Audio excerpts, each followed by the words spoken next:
Tiniyak ng Malacanang ang patuloy na pagpapatupad ng reforma para mabigyan ng trabaho ang mga mamamayang Pilipino. Sinabi ito ng palasyo matapos ang pagbaba ng unemployment rate sa bansa. Si Elena Luna, ating tagapagbalita. Patuloy na pagsisikapan ng gobyerno na tugunan ang unemployment sa bansa. Tiniyak ito ng Malacanang kasunod ang naitalang pagbaba ng mga bilang ng walang trabaho sa Pilipinas. Ayon sa Philippine Statistics Authority, mula 7% Abril noong isang taon ay bumaba ito sa 6.4% ngayong taon.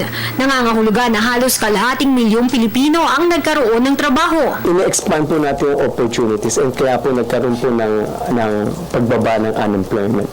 Kasama po rin dito ang pagtingin ng ating mga negosyante, both foreign and domestic, on the strength of the Philippine economy, on the business investment climate.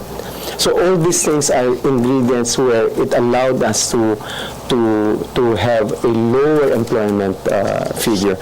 Kasama na rin po dito dahil sa pag-ayos po ng ating labor training, labor standards, at sa mga TESDA. Umaabot na sa mahigit 7.4 million ang graduates ng TESDA o Technical Education Skills Development Authority mula nang maupo sa pwesto ang Administrasyong Aquino. Ayon kay Pangulong Aquino, 70% ng TESDA ang agad nakakahanap ng trabaho sa loob ng 6 na buwan. Batay sa ulat ng Philippine Statistics Authority, 2.7 milyong Pilipino na lamang ang walang trabaho.